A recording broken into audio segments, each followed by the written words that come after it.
Is it a feedback day? Is it a feedback day? Feedback? Is it a feedback day? Is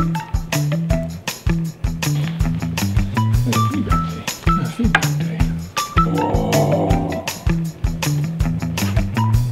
Is it a feedback day?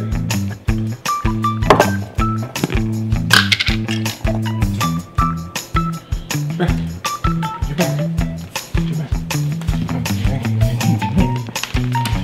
Good boy. The feedback day. Feedback day. Woo!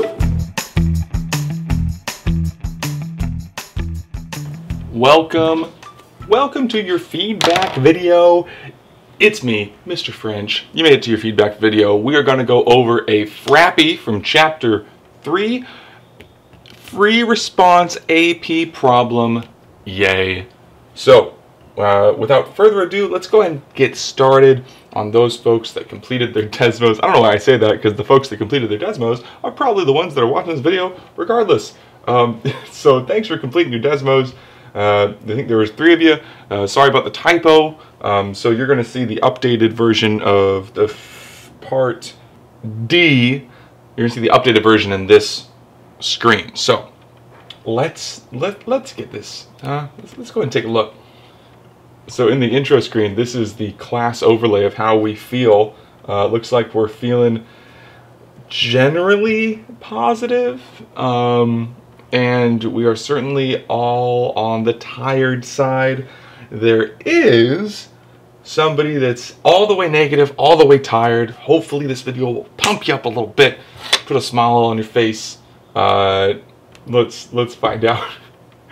All right, so I'm going to read the context, then I'll just go over the question here. So this is great. So 2 statistics students went to a flower shop and randomly selected 12 carnations. When they got home, the students prepared 12 identical vases? Which one is it? Put your vote in the comments. They prepared 12 identical vases with the same amount of water in each vase.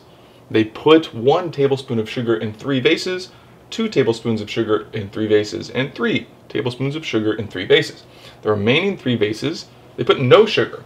After the vases were prepared, the students randomly assigned 1 carnation to each vase and observed how many hours each flower continued to look fresh. Okay, scatterplot of the data is shown on the left. We are going to briefly describe the association shown in the scatterplot. When you are showing associations or talking about describing or comparing scatterplots, don't forget your LSD. Don't forget that LSD. Meaning linearity, strength, and direction. And if there's any outliers, I mean, the simplest way to say it is that there is a fairly strong positive linear relationship between sugar and freshness. You could say it all in one sentence. Yeah, I would avoid bulleting out the acronym. Just, if you want to write the acronym somewhere on a piece of paper, feel free to do that. But I would avoid putting it in your final answer, because the grader, this is our curriculum that created this acronym. So I would avoid acronyms. Try to get it into like one sentence and it would be fine. Looks like we did pretty good on that. The equation of the least squares regression line for this data is y hat. Let me go ahead and let's go ahead and do this here. We have y hat is equal to 180.8 plus 15.8x. Okay, interpret the slope of the line in the context of the study. All right, so if you are forgetting which one is which, we have our scatterplot looks like this: sugar, freshness. Okay, this is the x-axis, this is the y-axis. So we are predicting freshness. Freshness is our prediction. So I'm actually going to write it out. You don't have to do this. This is just a friendly reminder of some of the ideas that we've seen. Freshness. So we are predicting freshness. And so, if we're interpreting the slope, slope is rate of change. It's telling us how fast something is changing. In other words, it's telling us how fast the relationship is changing in regard from X to Y.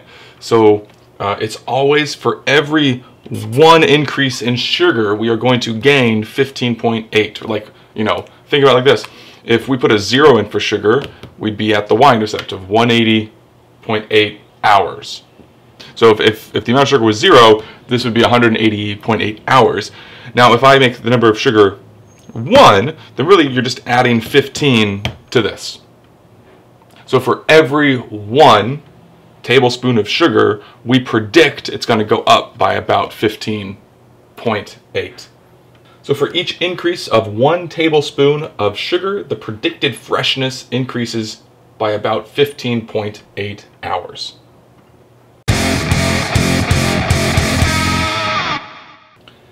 Calculate and interpret the residual for the flour that had 2 tablespoons of sugar and looked fresh for 204 hours. So I'm going to try this in post. So this point right here. Okay. Hope that worked. Out of paper! Oh no, I'm out of paper. So here's 2 tablespoons. And it looks like this point right here is 204. Okay. So when we do our least squares regression line, it kind of cuts reasonably through the data. However, this is the point of interest. Calculate and interpret the residual for the flour that had 2 tablespoons of sugar and looked fresh for 204 hours. That is this point right here. Okay, so this is our observed point. A residual is the distance from a prediction from the line, the distance of the prediction to the observation. So here's the observation. And the point on our line, see if this shows up pretty well. The point on the line right here, so the actual line, this is the prediction. The observed coordinates are 2, 204, and the predicted coordinates here are 2, well, that's where our least squares regression line comes into play. So what we're going to do is we have our equation for our least squares regression line. Y hat equals, what was it again? 180.8 plus 15.8 x. And so what we're going to do is find the height of our line at 2. So we're going to plug in 2. That's our predicted value there. And then we evaluate. Our prediction, y hat, is equal to 212.4. So now we have our prediction. So a residual is always going to be equal to our observed minus predicted. So our observed freshness, 204, minus our predicted for that by our equation. So our residual is going to be negative 8.4 hours.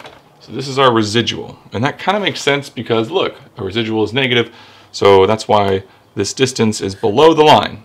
So that's consistent with what we would expect. So to interpret the residual, that means that this carnation stayed fresh for 8.4 hours less than expected based on the amount of sugar it received. Looks like for all of us that did the Desmos, the majority of us did get the correct residual. Some people said it was an overestimate of this flour. I mean, that's true, but make sure that you always reference that it is how far away we are off of what we would predict. Next question.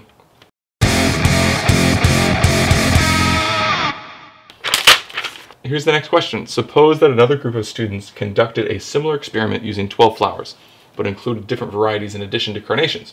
Would you expect the value of R squared for the second group's data to be greater than, less than, or about the same as the value of R squared for the first group's data, and explain? Here's like a real quick, if ever you want to put the word like I think or I feel, don't. If you want to put that idea, use the word we. You are a statistician, and the majority of statisticians would agree with our conclusion. So make sure you use the word we, the collective we, the royal we. Don't put I. I know you think that, I know you feel that, because your name is on your Desmo screen. So say we. This is what we would feel. This is what we would say. Okay, so let's talk about R-squared. Now this is nice because you have an open book, open note exam. R-squared, by definition, I mean, we could go really, really far into this, but this is a conversation we had a long time ago. R-squared measures the percent variation in Y that can be explained by X. So a long time ago, we looked at a scatter plot, let's say, and then we said, like, what's the easiest thing, like as a predictor for Y, right, freshness. Let's say that X wasn't a factor at all. If I wanted to predict a value of Y, what would be the best thing to do? Well, it turns out Y, like the average freshness amount of hours would be the best, which is a flat line. Like if I didn't know X, then the best predictor, or like the most reasonable predictor, would just be the average amount of freshness, right? But now we have we have X. X makes a new line for us to consider. So the easiest predictor would be just the average freshness. And then what we do is we take what's called, you know, the squared residuals. This is a long conversation that we had. Take all these squares, and then you add up the squares. You add up this. And then what you do is, this is the whole long conversation. Then what you do is you take your least squares regression line, and then you do pretty much the same thing, but now your squares are a little bit smaller. Your squares are much smaller, and you do the least squares regression. Look at this one. This one's super tiny. The squared residuals have decreased a bunch. What R-squared measures is what percent better is the least squares regression line compared to the mean.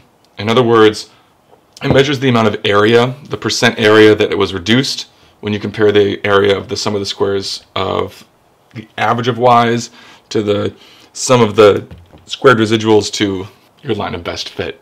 What it does is it measures the variation of Y. It's the percent variation in Y that can be explained by X.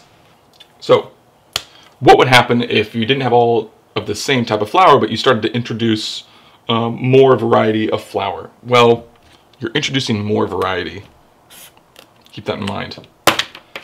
Because other flours will probably stay fresh for a longer or shorter period than the carnations, this will add an additional source of unaccounted for variability in freshness. Because there will be less variation in freshness than is accounted for, the value of R will decrease. Your percent variation is going to decrease. The percent variation in Y that can be explained by X will go down, because it's not just X anymore. It's other stuff. You're now introducing different types of flours. So the percent variation in Y that can be explained by X will go down, because now there's more variables, right? And percentages always add up to 100%. So if you have different types of flours, whatever percentage X had will be decreased to compensate for these other types of flowers, like tulips or roses or